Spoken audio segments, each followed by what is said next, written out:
Bienvenue sur Aventure humaine, Le balado à deux voix qui parle cash de l'économie d'aujourd'hui et de demain orienté vers la transition sociale et environnementale avec des femmes et des hommes de talent. pour un monde empli de sens.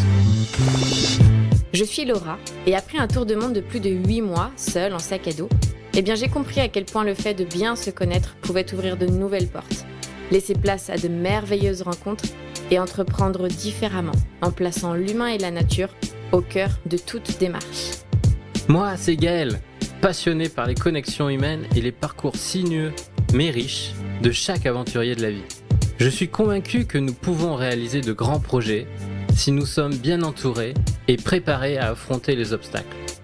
Et c'est pourquoi, pour t'inspirer, je pars rencontrer des personnalités visionnaires et audacieuses chaque semaine. Alors si toi aussi, une vie à impact positif te parle, Aide-nous à partager et faire grandir notre balado que l'on chérit particulièrement. alors ouvre bien tes oreilles et ton carnet. Bonjour à Dominique, bonjour Mathieu. Bonjour. Bienvenue sur Aventure humaine. Je pense qu'on va vite le comprendre. C'est vraiment ce qui va nous rassembler aujourd'hui pour notre conversation. On est dans les locaux de l'association des Petits Princes. Beaucoup, ceux qui me connaissent savent que c'est une association qui me tient particulièrement à cœur parce que j'ai eu la chance d'être aidé, soutenu par cette association à un moment de ma vie. Et j'aimerais aujourd'hui qu'on aille un petit peu dans les coulisses de l'association, qui est une véritable aventure humaine. Je vais d'abord juste rapidement vous laisser la parole pour que vous vous présentiez rapidement. Dominique, si tu Alors veux. Dominique Bell, donc cofondatrice de l'association Petit Prince, et l'association est née en 1987. Donc, il y a plus de 30 ans, Tout à fait. tu as cofondé cette association. Tu vas nous expliquer un peu plus pourquoi et comment juste après. Mathieu? Donc Mathieu Janingros, je suis le directeur de la communication et des partenariats à l'association Petit Prince depuis 18 ans. Voilà, c'est une aventure humaine assez incroyable et mon service s'occupe plus particulièrement de toute la partie communication et collecte, voilà, auprès évidemment des entreprises mais aussi de particuliers. Et on va le voir, je pense, en 18 ans, ce service a évolué. C'est les méthodes et les stratégies ont évolué, on va en reparler un peu plus.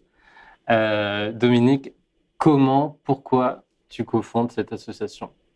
Alors, quand j'étais petite, moi, je rêvais d'enseigner la gymnastique et le ski alpin, donc dès l'âge de 7 ans. C'était des rêves d'enfant à cause d'un souci que j'avais sur le plan santé. Et ces rêves, je les ai réalisés. Donc, la notion du rêve, moi, elle est ancrée en moi depuis l'âge de 7 ans. Et c'est vrai que quand on a des objectifs, quel que soit son parcours quand on est enfant, c'est quand même quelque chose qui vous stimule, qui vous emporte, qui va vous permettre de vous tracer une route, mais qui a été choisie et pas imposée. Donc, il y a déjà un sens de liberté avec un grand L qui est capital. Ensuite, à 30 ans, j'ai eu la chance, donc j'ai enseigné entre 20 et 30 ans dans les clubs de vacances et le sport, l'animation sportive, que ce soit la gymnastique, le ski alpin, le volley. Donc je me suis vraiment entre 20 et 30 ans, comme si j'avais traversé une adolescence qui a été très très très longue, à être dans le plaisir, la joie, la nature. Et puis quand vous atteignez ces rêves, c'est vrai que ça vous porte, vous avez un état d'esprit qui est extrêmement stimulant, qui est optimiste, parce que vous avez fait des choix et vous les avez réussis. À 30 ans, je tombe sur un article que je ne devais pas lire, comme quoi le hasard peut être fabuleux, sur l'histoire d'enfants. Donc c'est aux États-Unis, et ces enfants rêvaient de passer quelques jours dans un cirque. Et le titre était très violent. Alors on est en 1987, et le titre c'était le rêve de petit incurable. Ah oui. Et je me suis dit, mais qu'est-ce que c'est que ce mot-là? Par contre, il y avait une photo de ces 4 enfants qui était magnifique. Donc, des enfants qui riaient à la vie, qui avaient leur perruque parce que malheureusement, ils n'avaient pas de cheveux. Ils avaient leur costume de clown sur mesure et ils éclataient de bonheur sur cette photo. Et je lis l'article. Et malheureusement, ces enfants, pour la plupart, étaient condamnés. Alors, je me permets d'utiliser ce terme parce qu'à l'époque, c'est le terme qui était employé donc dans ce récit. Et c'était très, très émouvant. Et ça a fait écho par rapport à ma propre histoire, qui n'a rien à voir, hein, c'était pas un cancer, mais par rapport à mon histoire d'enfant à 7 ans, qui de toute façon s'était retrouvé à l'hôpital dans un monde d'adultes, dans l'inconfort, l'inquiétude, la peur, toujours la peur. C'est exactement la même situation pour n'importe quel enfant, que ce soit une maladie un peu plus importante, un peu plus grave qu'un souci un peu plus bénin.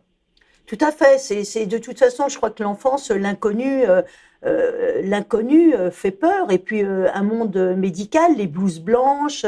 Alors imaginez-vous, quand j'étais petite, ça remonte à très longtemps, ça remonte à 1963. Donc il y avait pas cette approche psychologique qu'on met en place maintenant parce que c'est une nécessité. C'est une nécessité. Et c'est pas moi qui le dis. D'ailleurs, l'association Petit Prince, elle est considérée aujourd'hui comme une globalité de soins. Oui. Donc, c'est pas moi qui le dis, ce sont les médecins, ce sont les équipes soignantes. Donc, pour revenir à cet article, ça a fait écho, sans que je le sache, en fin de compte, de me dire, mais moi, ça fait plus de 12 ans que j'enseigne, que j'ai réalisé mes rêves. J'ai eu envie, donc, de me dire, mais c'est fabuleux, ça, c'est américain, je vais le faire en France. Donc, au départ, j'étais avec ma belle-sœur qui m'a suivie, infirmière en plus. D'accord. Et donc, tout le cheminement a été assez formidable parce que vous vous rendez compte, quand vous avez une passion, rien ne vous arrête. Vous êtes complètement porté par la nécessité de créer une association comme l'association Petit Prince, réaliser les rêves d'enfants gravement malades. Rien ne vous arrête parce que votre histoire personnelle prouve que toute seule, je suis arrivée à atteindre mes objectifs d'enseigner le sport, qui pour moi était quelque chose de fabuleux. Puis il faut savoir à l'époque, alors pour les jeunes auditeurs, ils connaissent peut-être pas, pour les autres, oui, c'était l'époque où moi, à 12 ans, c'était les 3 médailles d'or de Jean-Claude Killy. Donc tout ça, ça m'a porté dans le rêve. Donc j'étais perpétuellement dans le rêve avec cet objectif d'atteindre un sens à ma vie qui me convenait par rapport à ma personnalité et mon identité. Donc c'est des combats, mais si vous y croyez, vous déplacez des montagnes. Bon, et donc cet article-là qui fait écho en moi, je me suis dit on va y aller, on va y aller. Et donc ça a marché parce qu'il y a des gens qui au départ ont cru en nous, il y en a d'autres qui croyaient pas dans la faculté que la réalisation du rêve pouvait être un plus. C'est étonnant. Mais et du coup là c'est déjà trop loin. Qu'est-ce que tu fais en premier?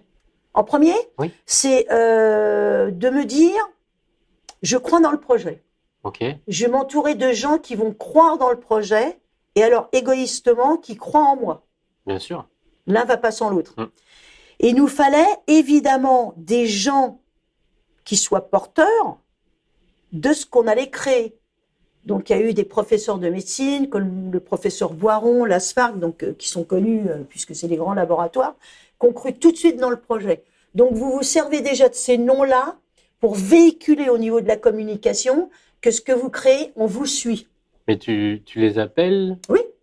Tu écris un courrier. Tu écris le courrier. Tu t'expliques. Par exemple, au tout début, on savait très bien qu'il nous fallait quelqu'un de porteur dans le monde de l'enfance et qui soit crédible.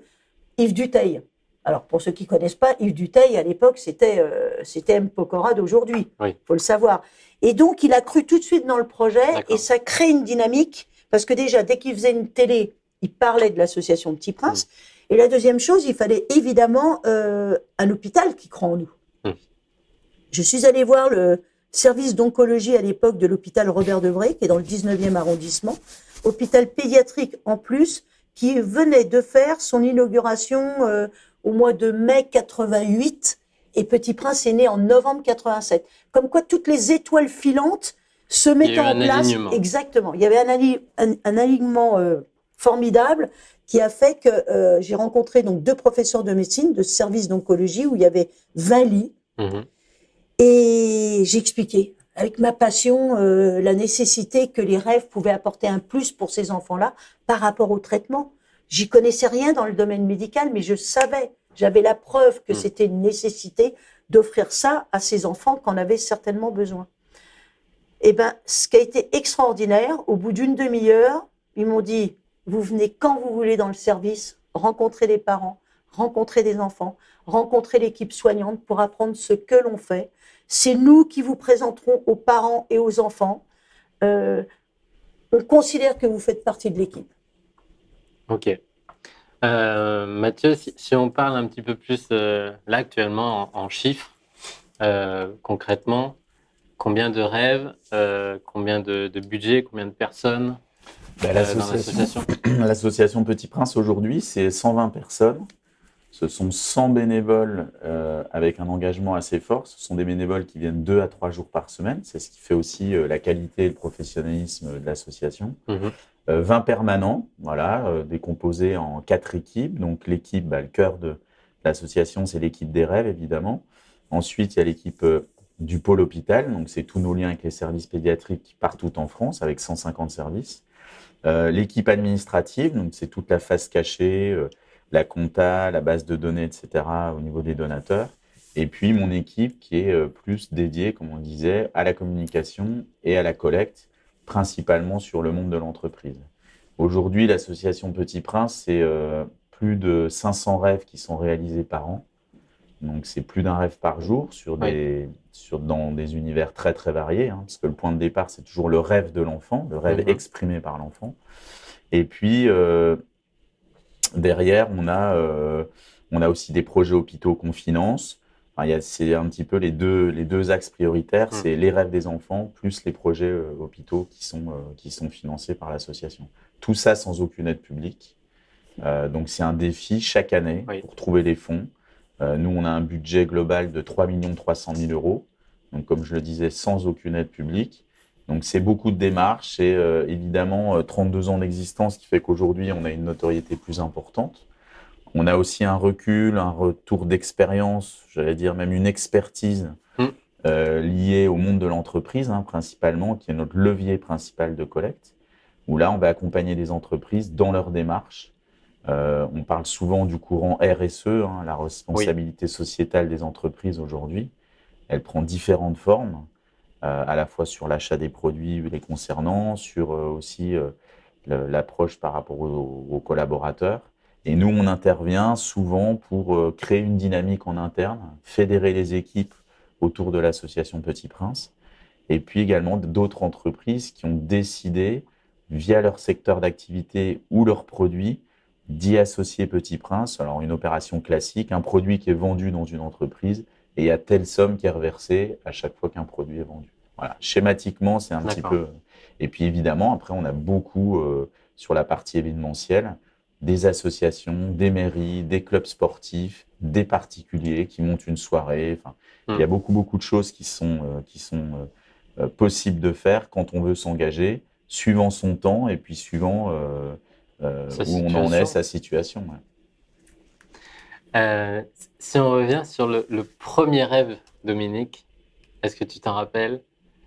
Alors, c'est une question qu'on me pose systématiquement et moi, je réponds, est-ce qu'on demanderait à une maman qui a plusieurs enfants si elle se rappelle de la naissance de son premier enfant?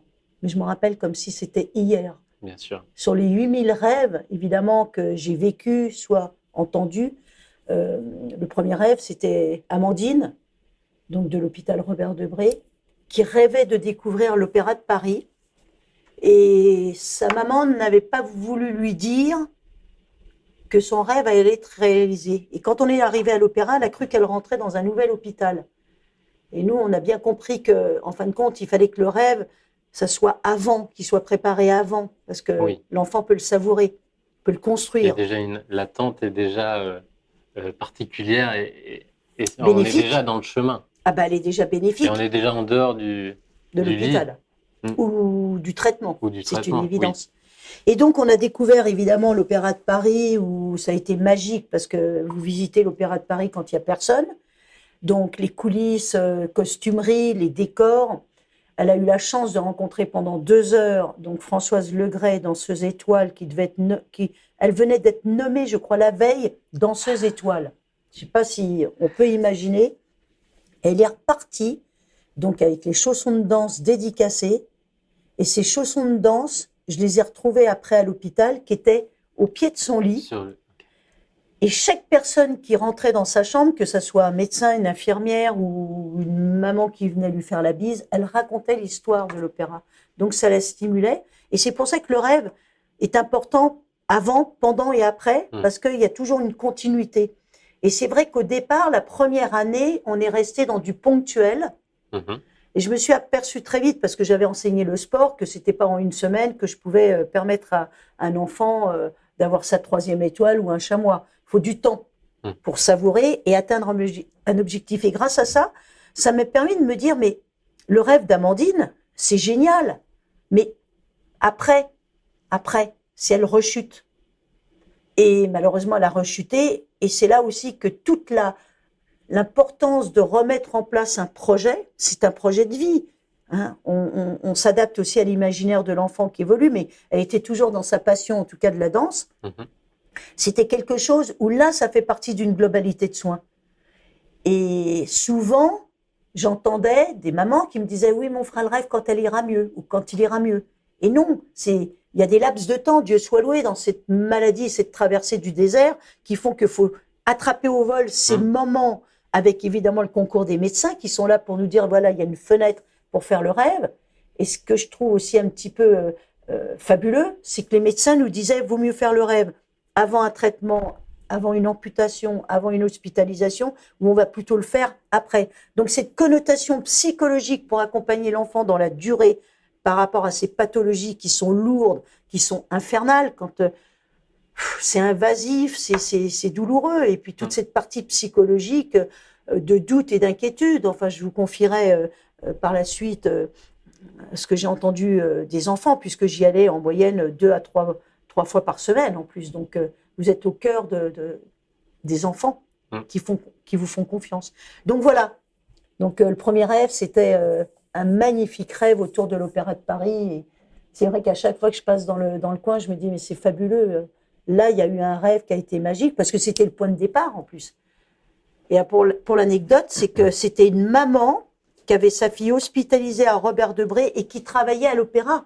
Faut pas oublier qu'au début, j'avais aucun contact. On n'avait aucun contact. Mais aucun contact, entre guillemets, mais quand même, tout de suite, 10, 15, 20 personnes autour de toi. Et c'est comme ça que le réseau, le maillage s'est fait. Vous éliminez les gens qui croient pas dans le projet tout de suite. Ouh là là, on perd pas de temps. Et puis vous avancez. Et ce qui a été fabuleux, en tout cas, moi personnellement, dans cette aventure de Petit Prince, puisque 32 ans après, ça sera toujours mon bébé et ça sera toujours une passion. Enfin, on peut pas se lasser de son enfant, d'arrêter de l'aimer, c'est pas possible. Donc, ce que j'ai trouvé magique, c'est cette passion qui est toujours là. Cet amour, c'est normal que je peux avoir pour les enfants, évidemment encore plus pour des enfants qui traversent des périodes qui sont extrêmement douloureuses, mais qui ont une force extraordinaire. Alors le mot est un peu bateau, c'est des leçons de vie, mais c'est des leçons de courage, d'admiration, d'abnégation. Enfin, qui 32 ans après, je ne l'ai peut-être pas, alors que je connais leur histoire. Après, il y a un point, je me permets de rajouter, juste par rapport au début de l'histoire de l'assaut. C'est vrai qu'il y a eu finalement assez rapidement la confiance des services de pédiatrie. Oui. Pour voir aussi l'impact. On voit aussi par rapport à des enfants qui s'accrochent à leurs rêves, qui se projettent, etc. Mais d'un point de vue si on on regarde un peu dans le rétro, c'était totalement novateur. Oui. Et en fait, en ça où il y a eu un point, c'était un levier formidable, c'est-à-dire qu'il y a eu une adhésion, évidemment on parlait d'Yves Duteil, etc., mais il y a d'autres personnes qui ont adhéré assez rapidement au projet. Pardon. Et derrière aussi, il y a eu des médias. Pardon. La famille Saint-Exupéry. Oui. Prendre relève. Mais, on a eu une marche du siècle. Il y a eu Patrick Sabatier aussi qui a invité Domi sur le plateau. Enfin voilà. Il y a eu un engouement assez rapide. Ouais. Famille Saint-Exupéry, ce qui a été quand même formidable. Alors, il faut se resituer, il faut que les auditeurs se resituent. C'est en 1987, comme le dit si bien Mathieu, c'est que c'était novateur dans le sens que la place du rêve dans la vie, en 87, les gens travaillaient pour s'offrir des vacances. Oui. Il n'y avait pas les RTT, il n'y avait pas ce côté on prend soin de sa vie, on prend soin de soi. Alors, évidemment, prendre soin d'un enfant malade, ça passait, c'est les traitements. Mais le côté psychologique, quelle place? Moi, j'ai entendu, mais à quoi ça sert le rêve? C'est quand vous entendez ça, vous vous dites, bon, d'accord, c'est pas grave, on n'est pas sur la même planète. Si Oui. je reprends un petit peu le cheminement de la mission de l'association Petit Prince. Donc, convaincre, c'est une chose. Et puis, oui, être innovateur, mais innovateur, moi, c'était une évidence. Ça s'est Donc, fait tout naturellement. Mais moi, pour moi, ça faisait partie du chemin de ma vie, en fin de compte. Mm. Il n'y a pas de prétention, attention, Oui. dans ce que je dis. Non, C'est que non. j'aurais pu créer autre chose, mais pour moi, ça, l'enfance qui est maltraitée, en fin de compte. Quand je dis maltraitée, c'est monstrueux de s'imaginer qu'un enfant, à 4-5 ans, peut être amputé d'une jambe, ou va avoir un cancer, et qu'il peut décéder à 7 ans. Mais c'est inadmissible. Donc, je n'ai jamais eu peur. Alors ça, c'est... Pourtant, je fais attention à la croissance et l'évolution de Petit Prince. Je n'ai jamais eu peur, par exemple, qu'on ne puisse pas réaliser un rêve parce qu'on n'avait pas le contact ou on manquait d'argent. Pour moi, c'est pas possible. Voilà. Et la famille Saint-Exupéry, pour terminer, c'est que quand j'ai été les voir, ils m'ont regardé à l'époque avec ma belle-sœur, ils ont écouté, on vous prête le nom, on vous prête le nom. Bravo à vous. Et c'est des amis, évidemment, 32 ans après. Quoi. Mais fallait croire en nous, c'était pas gagné. Mais je pense que c'est justement ta force de conviction, c'était naturellement ancré à l'intérieur de toi et on est obligé de suivre une personne qui ressent, qui vit ce projet quand on le communique. Et il y avait le côté concret qui est toujours présent, c'est-à-dire que c'est ça qui interpelle. C'est-à-dire qu'aujourd'hui, les gens, nous, et c'est ça qui est très valorisant par rapport à toutes les équipes, bénévoles ou permanents, c'est quand tu réalises plus de 500 rêves par an, que tu vas soutenir financièrement des projets hôpitaux, tu as tout de suite un sourire d'enfant, tu l'as immédiatement, on voit la portée par rapport à la famille, parce qu'on parle de l'enfant, mais la famille, à quel point aussi elle est portée grâce à ces projets, la fratrie, le papa, la maman qui vivent aussi, via ce rêve, des moments extraordinaires. Et dans ce que dit Domi aussi, c'est que je pense, et ça n'a pas beaucoup changé dans le temps, c'est qu'on ose. C'est-à-dire que je pense que quand Domi, elle dit on n'a jamais douté par rapport à l'argent, évidemment, c'est compliqué. On disait lever 3 300 000 euros. Il y a beaucoup d'assauts en France, il y a beaucoup de belles causes. C'est dur, c'est un vrai combat pour trouver des fonds. Mais ce qu'il y a au niveau des équipes, et ça, je pense que ça a continué dans le temps, c'est que on ose, on n'a pas peur de taper dans des barrières, d'ouvrir des portes. Si ça passe pas, on passe par la fenêtre. Enfin, on s'en fout, c'est pas pour nous. Oui. On sait que derrière, c'est pour les enfants malades. Donc finalement, on va oser des choses qu'on n'oserait pas, nous, perso, dans notre vraie vie, je pense. Et ça, c'est hyper, hyper riche, hyper valorisant. Et puis surtout, on s'aperçoit qu'on arrive à avoir gain de cause. On arrive à monter des événements parfois. On arrive tellement à embarquer des gens. On a monté, je ne vous montre pas, des événements avec des centaines de personnes. Ça a coûté 0 € à l'assaut. Enfin, c'est extraordinaire sur le papier. C'est vraiment porteur. Donc, ouais. Et justement, donc, il y a 18 ans, qu'est-ce qui te pousse à oser pousser la porte et venir comment ça s'est passé? Finalement, c'était assez naturel. C'est-à-dire que moi, j'ai plutôt fait des études dans le commerce. J'ai bossé en grande distrib, j'ai bossé un petit peu dans le luxe. Et à 26 ans, j'ai fait un bilan de compétences jeune cadre.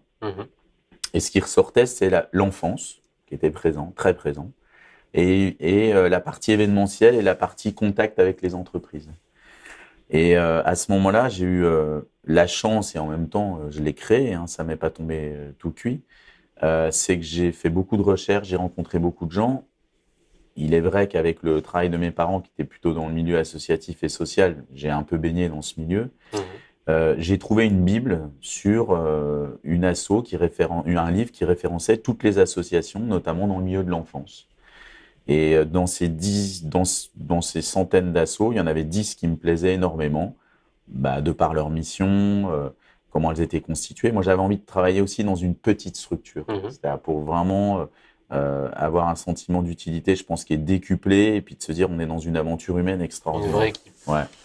Et Petit Prince en faisait partie. Et ce qui est fou dans l'histoire, c'est que au moment où moi j'allais contacter ces différentes associations, dont Petit Prince cherchait quelqu'un justement pour mettre en place cette stratégie au niveau des entreprises. Et pour moi, j'ai toujours considéré que je n'avais jamais répondu à une annonce, parce qu'il n'y aurait pas eu l'annonce, j'aurais frappé à la porte de l'asso, et ça, c'est la vraie histoire. Et voilà, et pas de regret. Et je pense aussi, quand on entend certaines histoires, c'est pas toujours évident d'un point de vue professionnel de trouver sa place, d'être aligné avec ses valeurs, qui on est, ce qu'on a envie de faire, etc. Moi, je considère que j'ai eu la chance, à 26 ans, j'ai trouvé ma voie. Et parfois, quand on dit la quarantaine, la crise de la quarantaine, on se pose beaucoup de questions, etc. Moi, je sais qu'assez rapidement, je suis parti sur un chemin qui me correspondait le plus. Et pour le coup, quand vous êtes totalement aligné avec qui vous êtes et ce que vous avez envie de faire, et je pense aussi, c'est pour ça que 18 ans après, je suis encore là. Quand Domi, elle parle de passion, d'envie et compagnie. Avec la même envie chaque matin, quasiment. Ouais, parce que l'asso a énormément grandi et je pense la force des anciens, tous ensemble, c'est que l'asso, elle n'a pas perdu son âme. Absolument pas. Ouais. Et ça, je pense, c'est si on peut être fier de quelque chose, c'est ça. C'est-à-dire qu'on a tous grandi, on a fait grandir l'asso, on aide de plus en plus d'enfants, on est reconnu, on a une reconnaissance au niveau du grand public, on a une reconnaissance au niveau des services pédiatriques, on a évidemment la reconnaissance des familles qui nous portent dans leur cœur, mais on n'a pas perdu notre âme. Ça, c'est sûr. Déjà, un grand bravo à toute la famille. Qu'est-ce que tu fais le premier jour, du coup, pour monter toute cette stratégie, ce service? Après, c'est sûr que si on voit le cheminement 18 ans après, on peut se dire déjà par rapport à ce qui était pressenti, on a eu le feeling aussi, et l'asso a eu le feeling sur se dire c'est quoi notre stratégie de collecte. Dans le milieu associatif, il y a un petit peu tous les cas de figure, et je pense qu'aussi en fonction de sa taille et de ses besoins et de ses enjeux, si on prend des grosses ONG, elles sont allées beaucoup sur le marketing direct. Donc avec des sollicitations très fortes auprès du grand public, on voit dans la rue le street marketing, les appels téléphoniques, évidemment l'univers papier. Alors ça paraît dingue, mais c'est encore la réalité aujourd'hui, c'est que même si le digital a pris une place importante, aujourd'hui les dons restent via la voie papier. Parce que les donateurs en France restent malgré tout plutôt les seniors. Ça, c'est une réalité. C'est aussi une des difficultés pour les grosses assos, mais nous aussi, on est confrontés, c'est le renouvellement des donateurs. Il y a une autre approche, il y a une autre envie, il y a une autre perception, il y a une autre envie d'engagement. Enfin, voilà. On est à une vraie transition Exactement. De modèle, de génération, Et il ne faut pas rater ce virage. Et de besoin. Exactement. On voit avec les réseaux sociaux, les youtubeurs, les influenceurs, il y a tout ça qui a évolué. Et tu en parlais de la RSE, la nouvelle génération qui arrive sur le marché du travail a une obligation de besoin de sens, c'est vrai. de valeur et boycotte quasiment tous les grands postes, les grandes entreprises, les grands groupes. J'étais cette semaine à l'université d'été de l'économie de demain. Ces questions étaient vraiment essentielles et au centre pour chaque entreprise, mais je retrouve les mêmes problématiques pour les associations. C'est sûr. Nous, on a un peu de recul, c'est ça qui est chouette, c'est que comme on a monté ça il y a 18 ans, quand on parle de ce courant RSE, il y a aussi beaucoup d'assos qui ne se sont pas tournés vers le monde de l'entreprise. Donc nous, on a aussi, quand on est en contact avec une entreprise, elle bénéficie aussi de notre expérience, elle sent qu'on va aussi l'accompagner. Un partenariat, ça passe par du financier, mais pas que. C'est-à-dire que quand on parle de famille Petit Prince, les partenaires font aussi partie de la famille. On va les faire pénétrer dans notre univers, on va leur faire partager le quotidien de nos bénévoles, on va leur faire découvrir toutes les sécurités qu'on prend, le côté organisationnel qui est carré. On est des professionnels pour réaliser des rêves d'enfants malades, mais on est aussi des professionnels pour accompagner les entreprises dans leur stratégie RSE. Et c'est pour ça aujourd'hui que toutes les entreprises qui sont à nos côtés, et ça c'est la plus belle évolution qu'on ait, elles sont toutes à nos côtés depuis plusieurs années. Le one-shot, on a d'une asso, comme ça on change, etc. Ça, c'était il y a 15-20 ans. Aujourd'hui, une entreprise qui s'engage auprès d'une cause, elle a bien compris que pour monter aussi, de créer une histoire, de créer quelque chose, quand tu disais de sens, il faut du temps. Il suffit pas d'envoyer un mail et c'est super, boum, tous les collaborateurs sont acquis à la cause. Non, tout ça, ça se construit, il faut du temps. Il faut qu'il y ait une direction qui donne le cap, qui ait envie. Je pense beaucoup à la valeur, moi je trouve la valeur d'exemple des dirigeants. Quand ils s'engagent, il faut vraiment qu'ils s'engagent. Et c'est pas juste pour être dans un rapport d'activité, pour avoir coché cette case-là et tout. Si on veut embarquer les gens, il faut aussi y croire et il faut transmettre. Et après, les collaborateurs, on le voit bien, quand ils sont acquis à notre cause, derrière, ils ont envie de faire plein d'opérations, à la fois au sein de leur entreprise, mais même parfois, ça va au-delà, c'est-à-dire même à titre perso. Quand on voit aujourd'hui qu'il y a de plus en plus d'écoles qui sont à nos côtés, un collaborateur dont l'entreprise est engagée aux côtés de l'association Petit Prince, il peut très bien dire, moi, mes enfants, ils sont au collège, ils sont à l'école primaire, voilà, on sait, il y a beaucoup d'écoles qui font des actions au profit d'Asso. Eux, ils vont à ce moment-là être prescripteurs pour nous auprès de l'école. Parce que quand je disais tout à l'heure, il est vrai, et c'est pas un vilain mot, il y a une vraie concurrence. Il y a une concurrence dans le monde de l'entreprise, mais il y a une concurrence aussi dans le milieu associatif. Il y a plein de belles causes. Donc, il faut aussi qu'en tant qu'asso, c'est aussi être toujours plus transparent. Nous, on fait partie aussi du comité de la charte Don en confiance, avec un contrôleur qui vient régulièrement examiner nos comptes, voir comment on communique, quelles opérations on met en place, etc. Ça, c'est très important. C'est un gage de label de confiance, de sécurité. On est aussi reconnu d'utilité publique. Pardon. Oui. Donc, c'est aussi un label important. Donc, tout ça fait qu'aujourd'hui, 32 ans après, peut-être que le réseau est plus étoffé, mais il y a plus de concurrence parce qu'il y a plus d'assos qui se tournent autour du monde de l'entreprise. Mais le côté très positif, et c'est un peu ce que tu disais par rapport à l'événement que tu as vécu, et nous, on le ressent depuis à peu près 2 ans, c'est que de plus en plus d'entreprises et peut-être des plus petites entités où il y a 50, 100, 200, 500 collaborateurs, il n'y a pas besoin d'être au 440 pour s'engager. Ah non. Et je pense qu'il y a même des entreprises où il y a 100 ou 200 collaborateurs. Ouais, ils peuvent créer un projet d'entreprise, on peut les aider, les accompagner, voir de quelle manière les collaborateurs peuvent être impliqués, comment ils vont prendre la parole par rapport à leurs clients, etc. Et ce qui est très positif dans ce courant RSE, et moi je pense qu'il n'y aura pas de marche arrière, c'est-à-dire quand tu dis sur les nouvelles générations qui sont en attente que leur boîte, mais aussi en tant que consommateur, on a aussi envie que les entreprises, elles soient engagées, il n'y aura pas de marche arrière là-dessus. Donc ça veut dire que le côté positif, c'est que nous, on va être aussi en contact avec des entreprises qui sont dans le cheminement, et si on les croise à ce moment-là, on va pouvoir les aider. Et forcément, le fait d'être plus connu, d'avoir une notoriété plus forte, les entreprises peuvent aussi se tourner naturellement vers nous et peut-être pas aller sur une association de quartier, quoi. Nous, je dirais qu'on est un bon compromis, c'est-à-dire on est une asso qui aujourd'hui est quand même suffisamment connue, mais on a gardé notre taille humaine. Et ça plaît aussi énormément aux entreprises parce qu'ils ne sont pas noyés dans une nébuleuse avec… c'est ce que j'allais rajouter d'ailleurs en écoutant Mathieu, tout ce qu'il dit, c'est de dire, mais c'est ça, le cap depuis 32 ans, l'humain est toujours au cœur de la mission.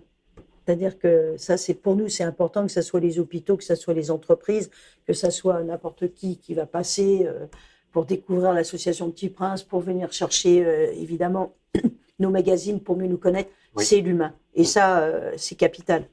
Vous ne pouvez pas grandir. Moi, ça a toujours été mon inquiétude sans l'être, de me dire on peut grandir tout en gardant son âme à partir du moment où on respecte les objectifs.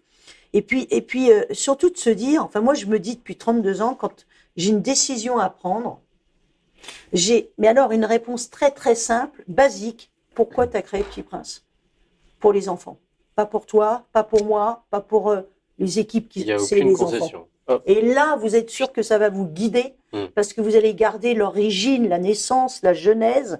Et je crois que notre ADN aujourd'hui, oui.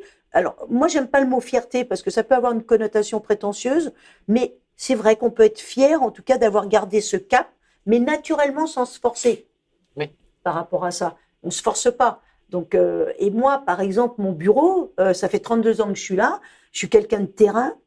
J'ai besoin d'être près des troupes, c'est capital. Mon bureau, il est ouvert quand, évidemment, je suis pas en rendez-vous. Parce que c'est important, vous ne pouvez parler.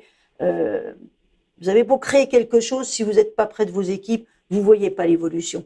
Et on a eu la chance, j'ai eu la chance, alors déjà aussi de m'entourer, moi, de gens qui avaient des compétences que je n'avais pas. Je suis pas expert comptable, j'ai pas fait RSSG pour maîtriser la communication, mais les gens vous apportent, ils ont envie de vous apporter leurs valeurs et leurs connaissances pour nous aider à grandir.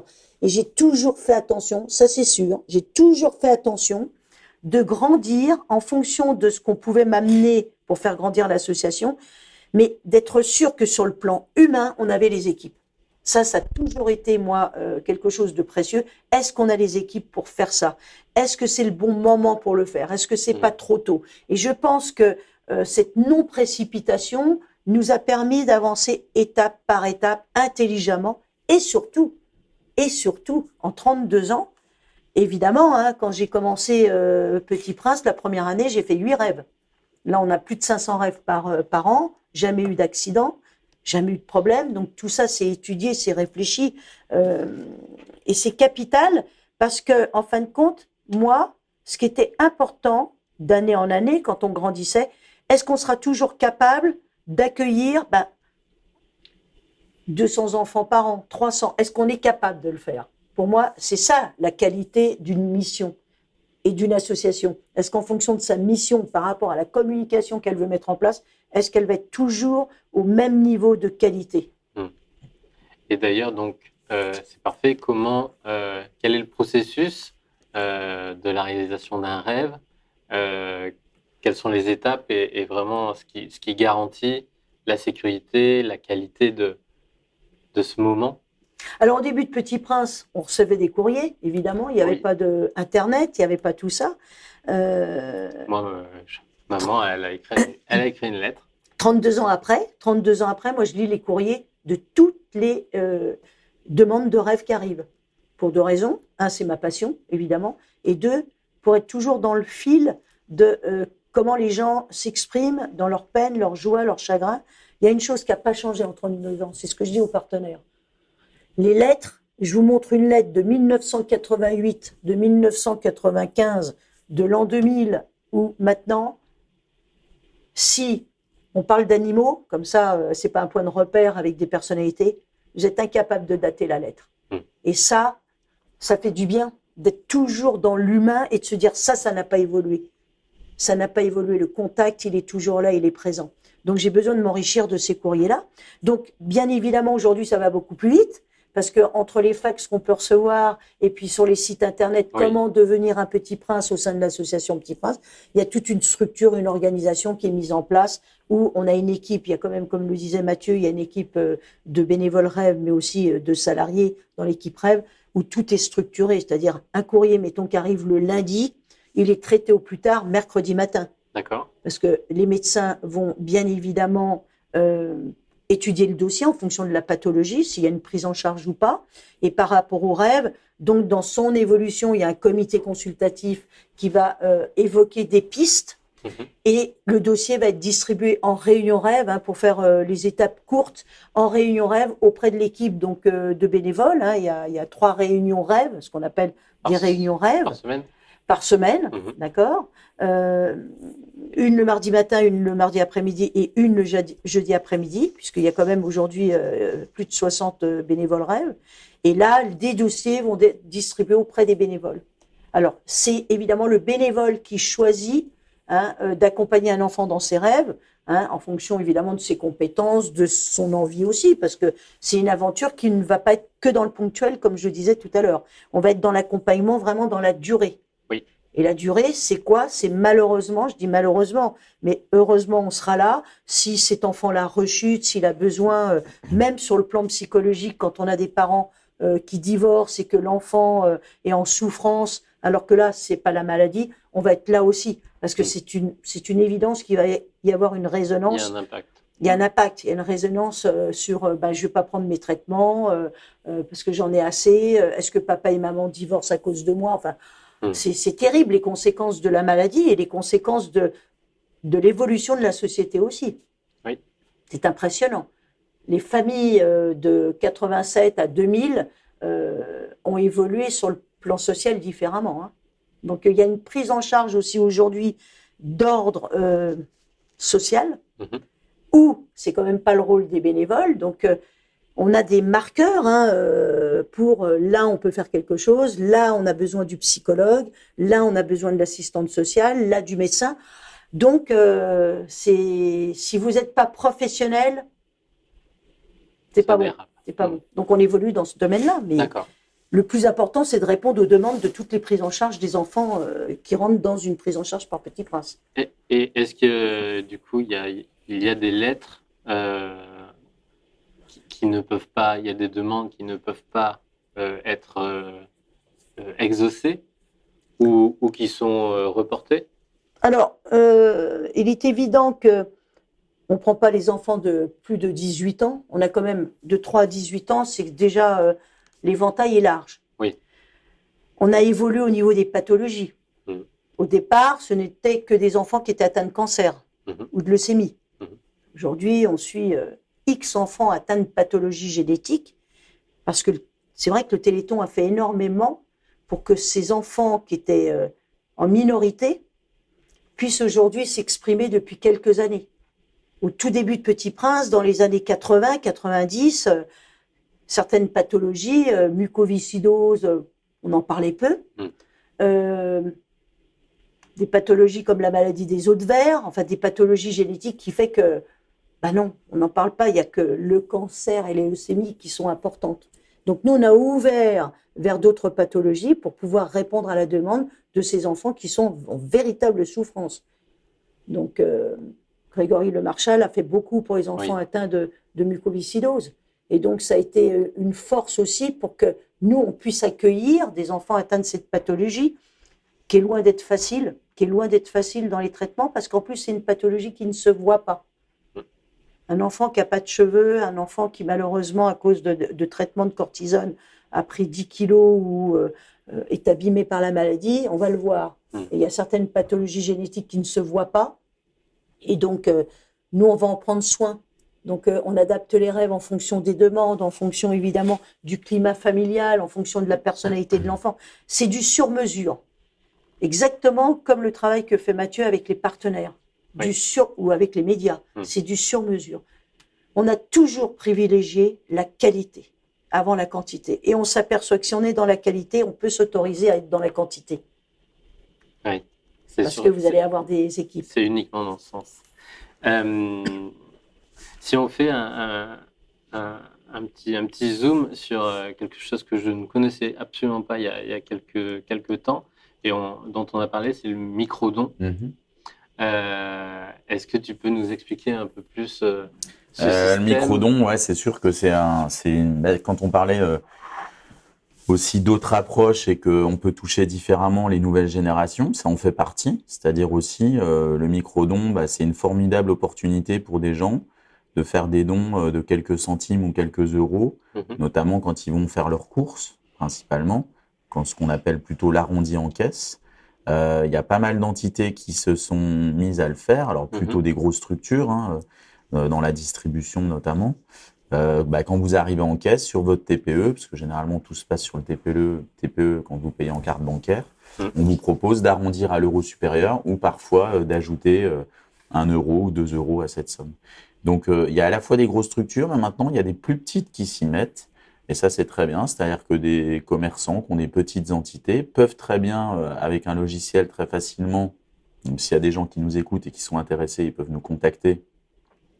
Et avec plaisir pour qu'on les aiguille un petit peu dans ce domaine, c'est permettre à sa clientèle de participer de manière indolore, j'allais dire, parce que c'est quelques centimes ou quelques euros, mais tout s'accumuler sur une année peuvent faire des sommes qui peuvent. Donc, il n'y a pas de petits montants. Donc ça, c'est vrai que c'est quelque chose qui se met un petit peu plus en place. Après, il y a aussi l'arrondi sur salaire qui se met dans certaines entités, alors qui est parfois un petit peu plus compliqué à mettre. D'accord. Voilà, parce qu'après, on touche aussi à la fiche de paye, etc. Donc, mais en tout cas, moi, je crois beaucoup à l'arrondi en caisse. Et juste pour rebondir, et à titre du coup individuel, j'ai approfondi un petit peu le sujet et en fait, on peut, j'ai remarqué que le crédit coopératif, sans faire de publicité, permettait à chaque personne qui avait un compte courant chez eux d'associer une association avec ce compte-là et de dire pour chaque paiement par carte, de directement le crédit coopératif. Ouais, c'est vrai. Nous, on n'est pas partenaire, on ne fait pas partie de la liste du crédit coopératif. Ah, d'accord. Mais il y a certaines entités bancaires, effectivement, qui font ça, soit sur le retrait, soit effectivement sur les paiements, où on personnalise sa carte, comme tu l'indiquais. Donc ça, Vous avez d'autres partenaires ? c'est des choses qui se mettent en place. Nous, c'est avec au niveau de, il y a la Société Générale qui fait aussi des livrets solidaires.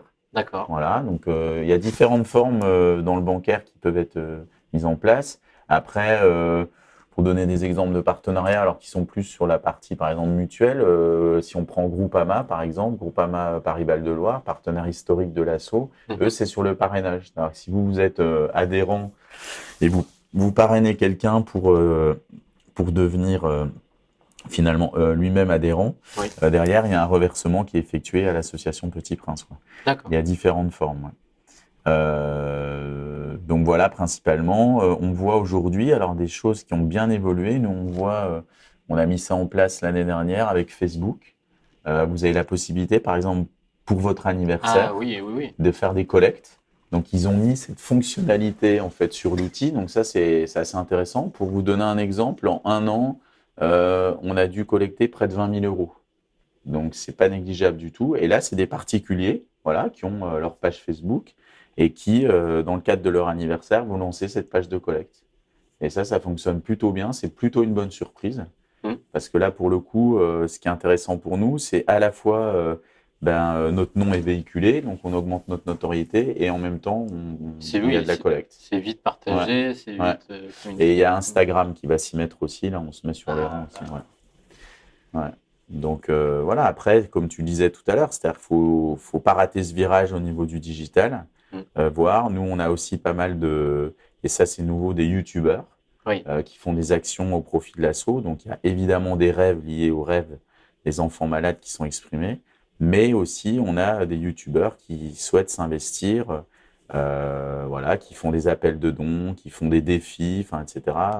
Et sur des sommes qui peuvent être assez conséquentes. Et forcément, la notoriété, parce qu'ils ont des millions de fans sur leur page.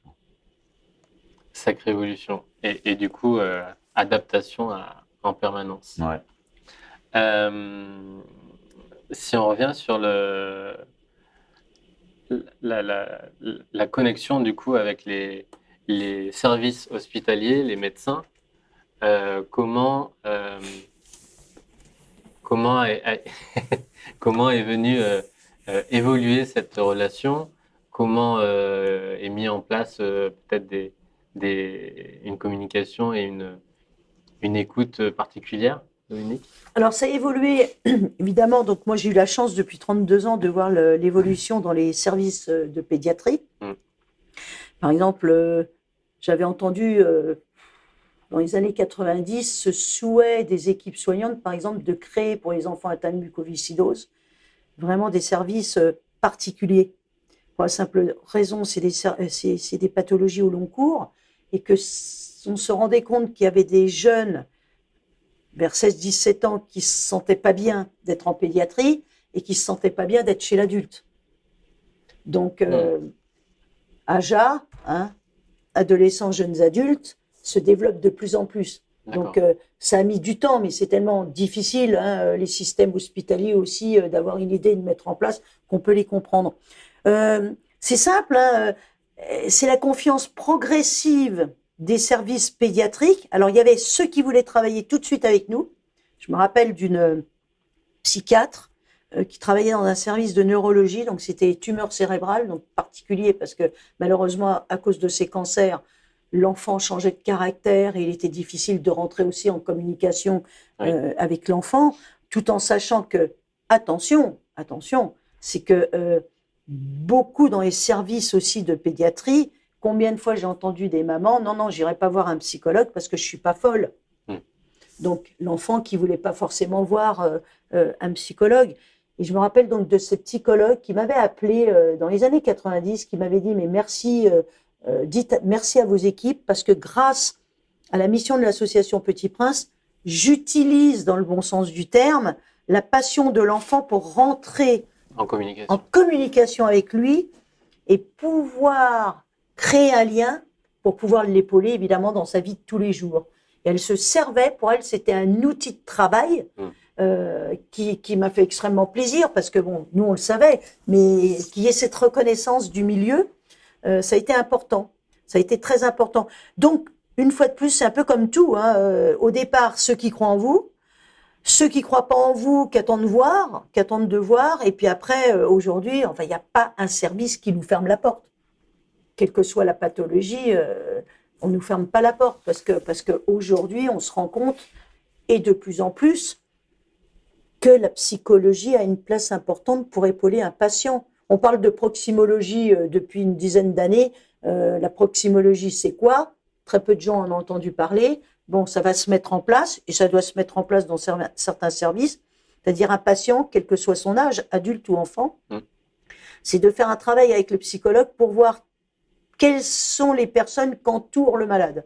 Que ce soit professionnel, que ce soit familial, amical, etc., etc. Et de faire comprendre aux patients d'éliminer les sources de stress qui ne lui permettront pas d'être acteur de ses soins. C'est fabuleux, comme approche. Incroyable. Oui. Fabuleux. Bon, on entend très peu et c'est dommage parce que je trouve que ça nécessite un débat, mais qui est extraordinaire avec des patients qui pourraient témoigner, enfants comme adultes. Donc, en fin de compte, c'est fait discrètement avec le patient de telle sorte qu'il élimine les sources de stress, les sources d'angoisse. Moi, j'ai eu la chance, c'est sûr, d'être accompagné par l'association, mais porté par un environnement effectivement très, très positif qui faisait la barrière, le tri. C'était mes deux parents, y compris le tri dans les médecins. C'est sûr. Et regardez aujourd'hui, dès que dans le monde, y a un drame, tout de suite une cellule psychologique se met en place. Aujourd'hui, c'est normal. Je peux vous dire qu'au début de Petit Prince, jusqu'au début des années 2000, moi j'ai fait un travail avec un psy et je continue encore pour me protéger. Bien sûr. Parce qu'on ne crée pas une association comme Petit Prince déjà spontanément. Il faut comprendre pourquoi on l'a créée. Donc j'ai compris pourquoi je l'avais créée par rapport à ma propre histoire. Ça, c'est la première chose. Deuxièmement, vous allez encadrer des équipes. Vous allez recruter des bénévoles rêves qui vont venir avec une sensibilité malgré tout. Et il faut être sûr que ces personnes, elles soient bien stables sur le plan affectif et ne pas venir chercher dans une association comme la nôtre une partie affective qu'ils n'ont plus. Oui. Donc moi, j'avais besoin d'être suivie par un psy par rapport à ma vie privée, par rapport à mes responsabilités que j'avais pour faire grandir l'association Petit Prince. Vous pouvez avoir une superbe idée, certes, mais la faire fructifier, s'entourer des gens que vous sentez qui vont vous apporter un plus, comme Mathieu, j'en profite parce que vous ne le voyez pas, mais Mathieu qui a apporté énormément à l'association en 18 ans, il faut le dire, au niveau de la communication et des partenariats, il a permis à l'association de grandir. Et quand on a la chance d'être sur la même longueur d'onde et d'évoluer ensemble, c'est fabuleux. Petit Prince est ce qu'elle est aujourd'hui parce qu'il y a une équipe à mes côtés. Moi, je suis porteuse de ma passion, avec des valeurs, et c'est comme tout. Si on a envie de me suivre et apporter surtout des idées remarquables, allons-y. C'est pour les petits, c'est pour les enfants qu'on aime, par-dessus tout. Donc voilà, c'est une question de confiance, c'est une question de crédibilité, c'est une question de timing, c'est tout ça. Moi, mon immense chance, 32 ans après, c'est, je vous dis, d'avoir des équipes que je sens qu'ils sont heureuses d'être un Petit Prince, d'avoir des bénévoles qu'en veulent, de superviser, entre guillemets, tout ça, en leur montrant, en fin de compte, que je suis toujours passionnée de Petit Prince. Je pense, mais Mathieu peut répondre mieux que moi, j'ai le sentiment que je suis crédible en quelque sorte parce que ma passion est toujours là. Oui, ça c'est sûr. Mais vous vous posez des questions quand vous démarrez de rien avec un stylo et que vous avez une entreprise de plus de 100 bénévoles et de 20 salariés, vous vous remettez en question. Donc, vous avez envie de grandir avec tout le monde et vous remettre en question. C'est comme ça qu'on avance. C'est certain. Mathieu, quels sont les prochains axes de développement, piliers stratégiques pour l'association qui vont arriver? Piliers, nous on va être dans la continuité entre guillemets, tout en se remettant en cause tous les jours, parce que quand on disait les partenaires sont à nos côtés sur longue date, c'est bien de trouver des nouveaux partenaires, mais c'est bien de surtout pas les perdre. Donc c'est les fidéliser, les accompagner, toujours leur proposer des nouvelles opérations, réfléchir aussi un peu à leur place, c'est-à-dire aussi leur dire tiens, dans le cadre de votre activité, on pourrait imaginer ci, ça, ça. C'est ça qui est très aussi riche intellectuellement. Après, comme je le disais, c'est on va toucher des plus petites entités. Donc ça, c'est super dans ce courant qui arrive, qui est très très présent. Sur la partie digitale, on va continuer à être vraiment aux aguets et puis pas rater ce passage. Voir aussi avec les donateurs particuliers, parce qu'aujourd'hui, sur le monde de l'entreprise, sur l'ensemble de la collecte, ça représente, suivant les années, entre 50 et 60%. Donc, ça veut dire que la part aussi des particuliers est importante. Donc, c'est toujours se faire connaître le plus possible. L'année prochaine, par exemple, en 2020, on va fêter le 8 millième rêve réalisé par l'association Petit Prince. C'est profiter aussi de ces chiffres clés, ces chiffres symboliques, pour aussi prendre la parole, profiter des anniversaires de l'association pour monter aussi des gros événements, pour embarquer tout le monde. Toujours trouver cet équilibre entre grandir, se faire connaître, collecter, parce que la com aussi derrière, c'est nous permettre aussi de collecter et d'avoir une notoriété plus forte.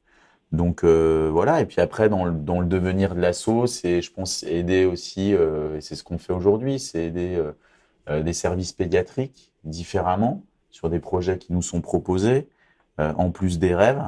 Et c'est vrai que la croissance de l'association Petit Prince, elle est due au travail des uns et des autres, ce que tout le monde insuffle, ce que Domi insuffle.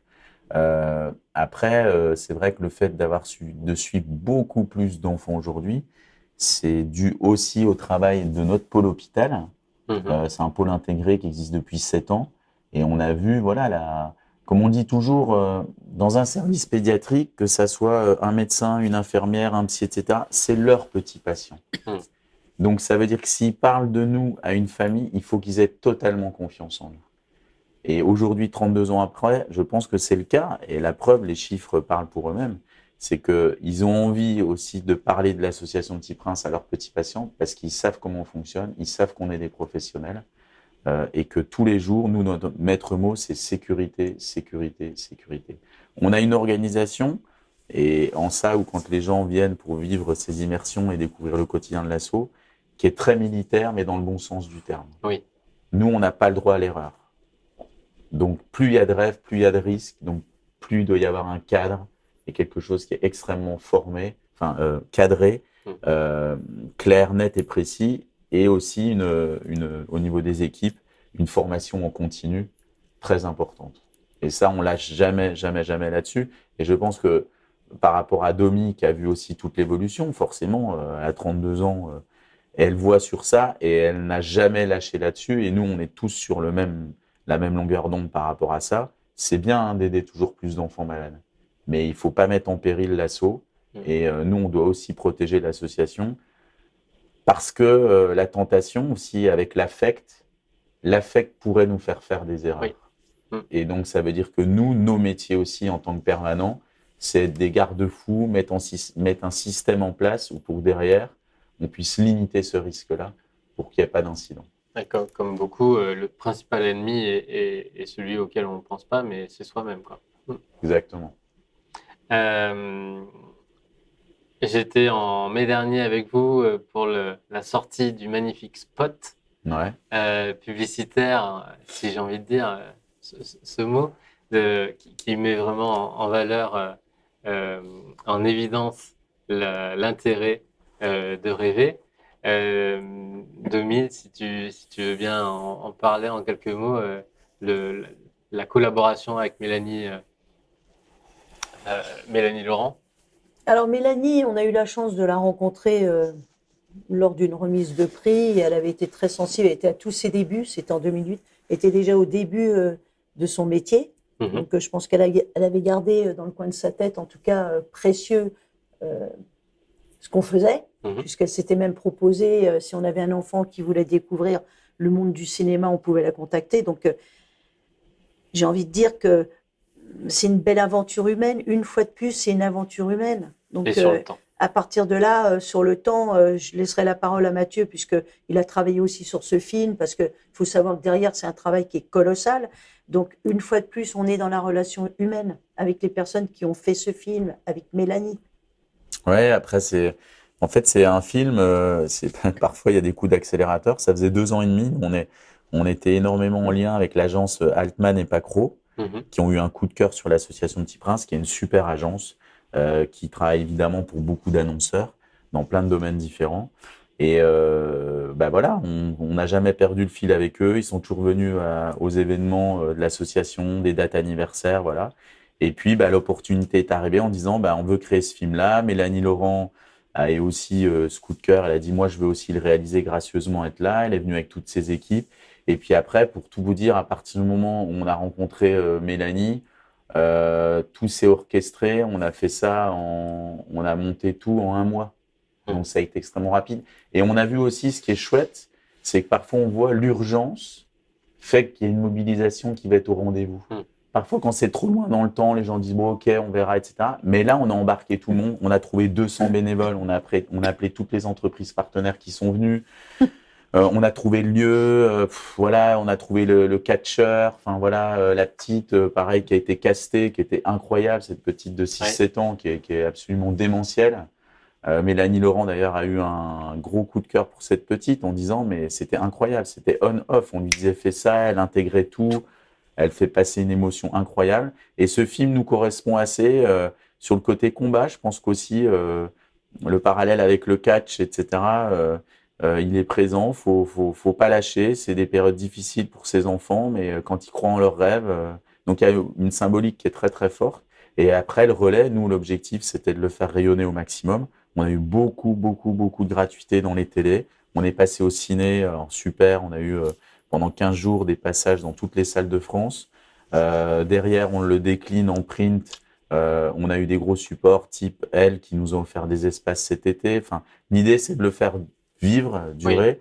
Et notamment, et on va continuer aussi, sur des personnalités qui sont à nos côtés, quand on parlait des youtubeurs. Mais on fait un travail aussi dans ce domaine sur des chanteurs, des comédiens qui ont des millions de fans, qui connaissent bien l'assaut. On leur dit, allez, il faut aussi relayer, faites tourner ce film, etc. Donc il a eu un gros démarrage de ce type-là, mais on va continuer jusqu'à la fin d'année à solliciter un petit peu des gens qui ont aussi une influence, on va dire, pour nous permettre de faire rayonner encore plus ce film. Donc c'est une aventure humaine incroyable. Pour nous, en interne, ça a boosté aussi tout le monde. Ça faisait 10 ans qu'on n'avait pas fait de spot. Ouais. Donc, c'est aussi un moment pas anodin dans l'assaut, et ce qui est pas évident pour nous quand on a travaillé aussi avec Domi, avec Altman et Pacro et Mélanie, c'est arriver à avoir un film qui vous corresponde. Parce que des fois, on peut avoir des super idées, mais derrière, quand le produit sort, quand le film sort, est-ce qu'il correspond à l'état d'esprit, à l'ADN de l'association? Et là, on s'y est retrouvés pleinement, tous. Les retours des partenaires qu'on a eus, des équipes médicales. Et la petite actrice interne. était très fière de le faire pour les enfants malades. Donc, ça va au-delà. C'est ça qui est fabuleux. Ouais. Magnifique. Donc, top. Oui, en peu de temps. Hein. C'est impressionnant. On est capable de vraiment beaucoup... De déplacer des montagnes, mais c'est impressionnant la vitesse à laquelle ça... Il y a certains projets qui sont montés à l'association avec l'énergie des gens qui arrivent... mais à donner des réponses rapidement, efficaces, enfin, ça m'impressionne toujours, moi.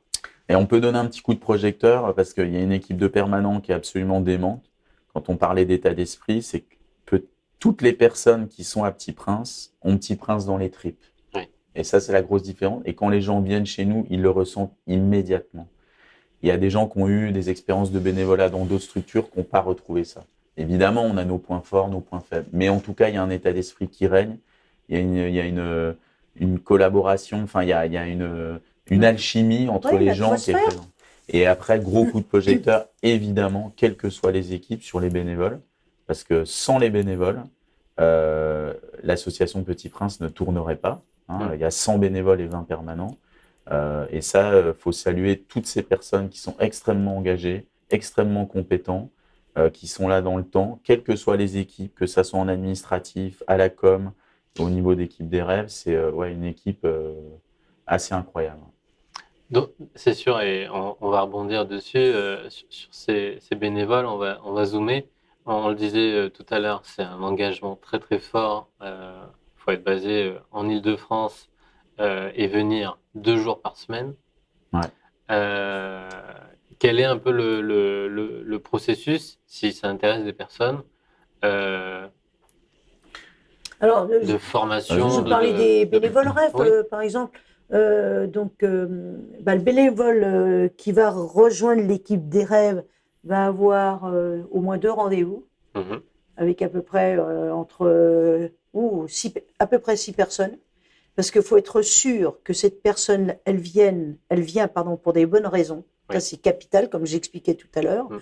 Et puis, il va y avoir la phase, si cette personne va nous rejoindre, elle va avoir une phase de formation à peu près de 2 mois, de telle sorte que pendant cette période, nous et la personne réfléchissent bien si elle se sent capable de rejoindre l'association Petit Prince, parce que vous pouvez, une fois de plus, c'est vrai que la mission, elle donne envie, elle fait rêver, Oui. réaliser le rêve d'enfant malade, mais il faut Ouais, aborder en la être maladie, capable. il faut en être capable d'accepter qu'un enfant qu'on a accompagné pendant des années, on puisse supporter son décès. Donc, si l'équipe elle n'est pas soudée, si l'équipe elle n'est pas professionnelle, ouh là là, c'est dangereux. Mm. Vous mettez soit une famille ou le bénévole dans une situation extrêmement inconfortable, voire dangereuse. Donc c'est pour ça qu'à l'association, on a les bénévoles évidemment qu'on recrute en Île-de-France. Les rêves, 80% des enfants qui nous sont adressés habitent la province, mais les bénévoles donc se déplacent. Oui. Mais ils sont en formation continue. Je parle pour l'équipe rêve. Hein. Oui, oui. Ils sont en formation continue.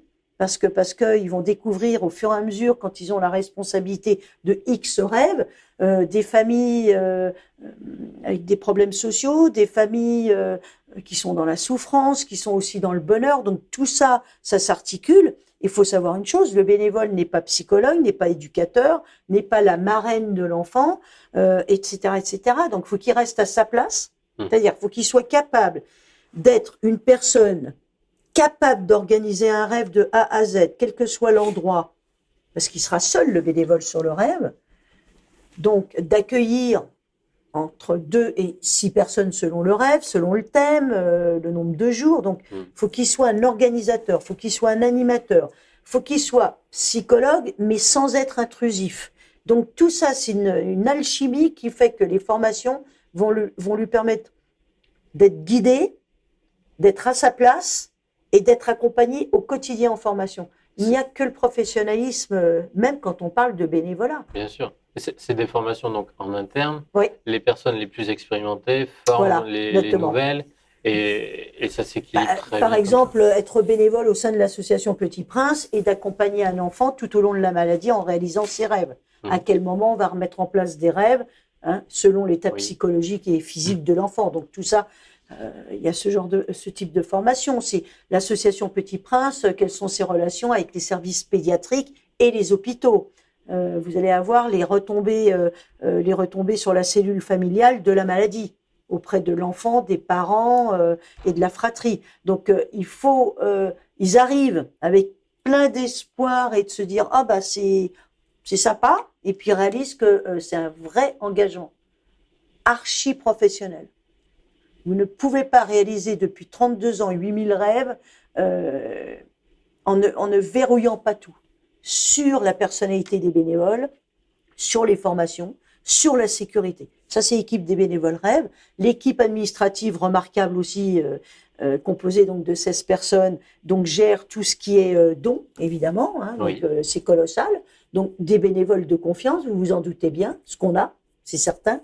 Et puis l'équipe communication, partenariat. Alors un petit mot évidemment sur les hôpitaux, l'équipe des hôpitaux, Mathieu en a parlé tout à l'heure. On a 2 chargés des relations avec les hôpitaux, donc qui sillonnent la France, puisque plus de 80% des enfants habitent la province. Ça, c'est très important d'entendre en tout cas ce pourcentage, puisqu'on ne fait pas de parisianisme. On a 4 médecins bénévoles et un médecin qui chapeaute cette équipe-là. Et ce professionnalisme n'a pas de prix pour crédibiliser, renforcer évidemment le travail qu'on fait depuis 32 ans. Une fois de plus, il n'y a pas de secret. Et puis évidemment, les équipes de Mathieu. Oui, après, c'est des professionnels, soit de la communication, ou des gens qui ont travaillé plutôt dans des postes peut-être de commerciaux, qui peuvent nous rejoindre. Après, nous, c'est vrai qu'on va privilégier, et ça on le dit depuis le début, des gens qui peuvent s'engager dans la durée avec du temps. Donc, on n'a pas de bénévoles qui viennent ponctuellement. Donc, s'il y a des gens qui sont intéressés d'aller voir sur notre site avec les différentes missions qui sont exposées, donc on a toujours besoin de nouveaux bénévoles avec cet engagement. Après, s'il y a des personnes où cet engagement est trop lourd pour eux, les possibilités de nous aider, comme on le disait tout à l'heure, Évidemment, de faire un don très simplement financier sur le site internet. Après, ça peut être aussi dans le cadre des écoles, si des personnes veulent nous aider à faire passer le message aussi dans une école ou se rendre compte qu'il y a une kermesse ou une course solidaire qui est faite, nous, on peut se mettre sur les rangs. Il y a également sur le site internet toute une rubrique comment s'impliquer et notamment nous aider, de toujours bien nous prévenir en amont pour que nous, on puisse contacter. En fait, ce qu'on a souvent besoin, c'est de relais, un peu d'ambassadeurs pour toucher des personnes. Et ça, faut pas minimiser ce rôle-là, c'est-à-dire le rôle du réseau, du maillage. Forcément, comme on le disait, il y a beaucoup d'assauts en France, donc ça veut dire que si quelqu'un entend parler d'une OP, voit qu'il y a quelque chose qui se fait, de nous contacter, d'aller voir sur notre site pour se dire, tiens, on pourrait peut-être faire ci, on pourrait peut-être faire ça. Après, on a évoqué les pages de collecte sur Facebook, très facile à mettre en place. Après, il y a aussi beaucoup de gens à titre perso qui vont, par exemple, lors d'un défi sportif, faire une page de collecte, donc avec Alvarom. Pareil, nous contacter, aller voir sur le site internet, mais on a de plus en plus de défis sportifs qui sont mis en place avec des gens qui se disent, tiens, je vais faire une marche solidaire, je vais faire ça, etc., etc. Après, nous, on participe, ça va être la 2e année en 2020 sur la course des héros, donc qui a lieu au mois de juin. Donc ça, c'est un moyen facile de faire 2 km, 6 km ou 10 km. Donc pareil, vous créez une page de collecte. L'objectif, c'est de collecter 200 € pour pouvoir porter les couleurs de l'association Petit Prince. C'est un moyen facile. Ce qui est super, c'est que c'est une course qui regroupe aujourd'hui près de 8000 coureurs. Nous, l'année dernière, il y avait quasiment 700 coureurs qui couraient aux couleurs de l'association Petit Prince. Donc, c'est un événement où on va réunir la famille Petit Prince. Donc, même des particuliers qui ont envie de participer à ce genre d'événement, toutes les infos sont sur le site internet. Donc, on se rend compte qu'il y a quand même chacun à son niveau des moyens d'aider. Et on le redit, c'est important, il n'y a pas de petits montants, il n'y a pas de petite action. Après, il faut nous contacter. On a des gens qui sont dédiés dans notre service sur la partie événementielle pour monter les opérations. Et après, je dirais, on a parlé beaucoup aussi du monde de l'entreprise. Si quelqu'un travaille dans une entreprise, il peut être aussi porteur auprès de sa direction pour faire remonter l'information. Est-ce que son entreprise est déjà engagée? Si oui, est-ce qu'il y a moyen peut-être d'intégrer Petit Prince? Si c'est pas le cas, peut-être nous contacter et voir de quelle manière on peut les accompagner dans cette démarche RSE, de mécénat, etc. Et on le redit bien, que ça soit des petites entités ou des grandes. Pour vous dire, on a par exemple un partenariat avec une entité, ils sont 15 salariés. Donc, et on fait de très belles choses avec eux. Et ils ont choisi d'aider l'association Petit Prince. Donc, c'est en ça où c'est aussi... il ne faut pas s'arrêter à se dire c'est l'apanage des grosses sociétés. Oui. Non. Chacun, à son niveau, on peut contribuer à porter sa pierre. Qu'on soit citoyen, on est tous citoyens, qu'on soit salarié, client, consommateur, exactement. Jeune, actif, retraité, tout le monde, j'invite vraiment tout le monde à aller sur le site et de choisir la plus petite action dès aujourd'hui qu'il peut faire, que ce soit un don, envoyer un mail, relayer ou appeler quelqu'un autour de lui pour faire connaître, contribuer, grandir l'association, mais surtout aider quelqu'un qui a été comme moi enfant sur un lit d'hôpital et qui a reçu l'opportunité, la joie de vivre plusieurs rêves en rapport avec ma passion pour l'aviation. Et j'en profite pour remercier maman qui a réussi à me sortir de ce contexte, de ce quotidien, et j'en suis certain à tout à fait contribuer à ma guérison et au fait qu'aujourd'hui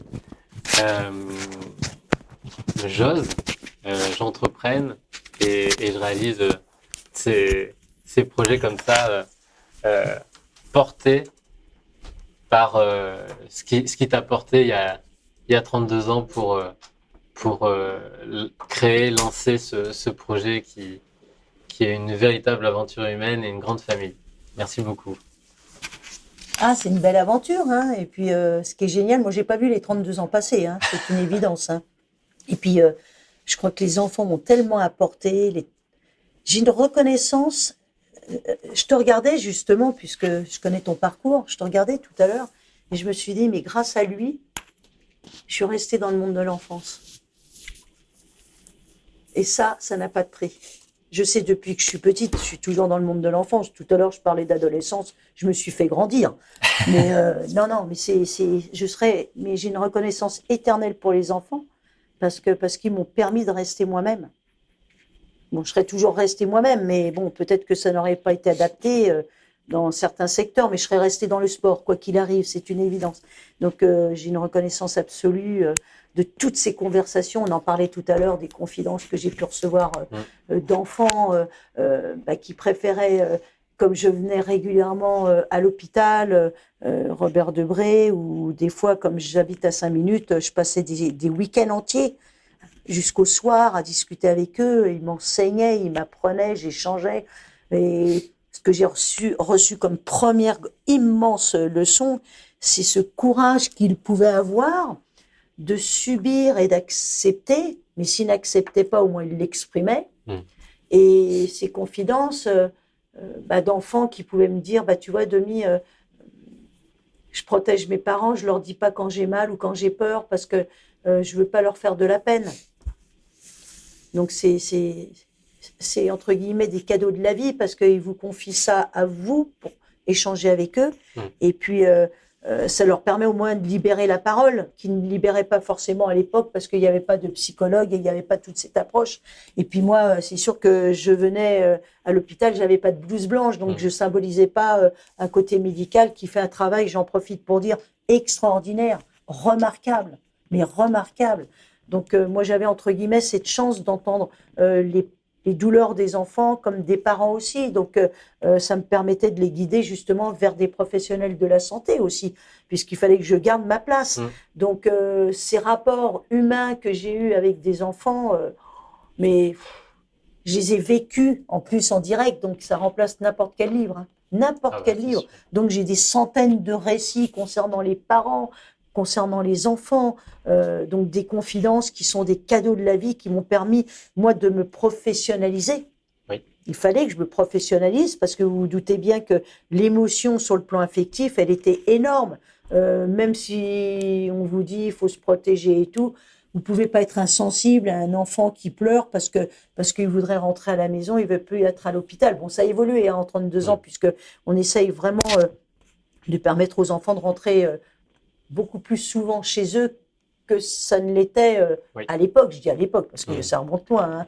Donc moi quand je venais à Noël, moi je me rappelle quelque chose qui m'a marqué, c'est quand je venais le 24 après-midi à l'hôpital, qu'il était décoré dans les services comme on pouvait, et de me dire tiens, je quittais ces enfants-là, mettons à 19h pour aller faire la fête avec ma famille, et que malheureusement il y avait des enfants qui restaient seuls parce que maman ou papa habitaient à Toulouse ou à Nice et n'avaient pas les moyens de venir être près de l'enfant. Donc ils m'ont appris énormément. Ça j'ai une reconnaissance mais qui est absolue, et vis-à-vis des parents qui ont une dignité et un courage que je sais pas si je me pose toujours cette question, est-ce que je l'aurais eu? Alors quand je posais la question aux parents, tous, quel que soit leur milieu social, me répondaient on n'a pas le choix. C'est ça. On subit, on n'a pas le choix.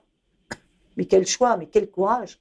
Je connaissais des parents qui allaient pleurer, je vous jure, dans une forêt pour pas pleurer devant l'enfant. Les enfants, comme je le disais, qui minimisaient leur douleur ou leur chagrin pour pas contrarier leurs parents.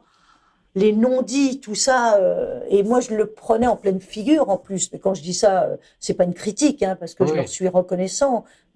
Ces parents et ces enfants qui m'ont appris, c'est eux qui m'ont appris. C'est pas les livres, parce que comme je vous disais, je suis une femme de terrain. Quand vous avez une maman ou un papa dans vos bras qui pleure sa douleur, sa peine ou son chagrin, ou un petit bonhomme qui a tous ses doudous autour de lui et qui attend sa maman parce qu'elle travaille et il faut qu'elle vienne le voir à telle heure. C'est de la souffrance que vous regardez, vous emmagasinez, que vous admirez la personne qui est en face de vous parce que vous n'avez pas mais un dixième de cette force qu'il a. Enfin, moi, je me permets de le dire, mais Donc, c'est une aventure dont on peut pas se lasser, Petit Prince. C'est fabuleux. On va dire que c'est le mot de la fin, c'est fabuleux. Vraiment, merci pour votre engagement. J'espère que cette aventure, ce récit, amènera d'autres engagements. J'espère pour l'association ou autre. J'invite vraiment tout le monde à, en tout cas, se poser cette question qui, aujourd'hui, en 2019-2020, est essentielle de se poser dans cet environnement où le social, l'environnement, la solidarité est vraiment au cœur de nos écosystèmes citoyens et entrepreneuriaux et associatifs. Merci beaucoup à tous les deux, aux 120 personnes qui travaillent, qui s'investissent dans l'association. Et j'invite encore une fois vraiment tout le monde à aller sur le site. Je mettrai tous les liens en description. Merci beaucoup, beaucoup. Merci beaucoup, Gaëlle. Merci, Gaëlle. Un très très grand merci à toi d'avoir écouté cette discussion jusqu'au bout. Nous espérons qu'elle t'a donné envie de passer à l'action dès aujourd'hui. Tu as une remarque, un conseil ou un besoin ? Appelle-nous au 06 59 07 64 99 ou envoie-nous un email à l'adresse suivante avouslesstudios@a-venturehumaine.com. Nous serons ravis d'échanger avec toi. On se retrouve bientôt sur ton application favorite, donc abonne-toi. Partage cet épisode autour de toi et laisse-nous un avis 5 étoiles sur iTunes Podcast. En attendant la prochaine conversation, deviens un aventurier de ta vie. Nous te souhaitons une semaine extraordinaire. À bientôt!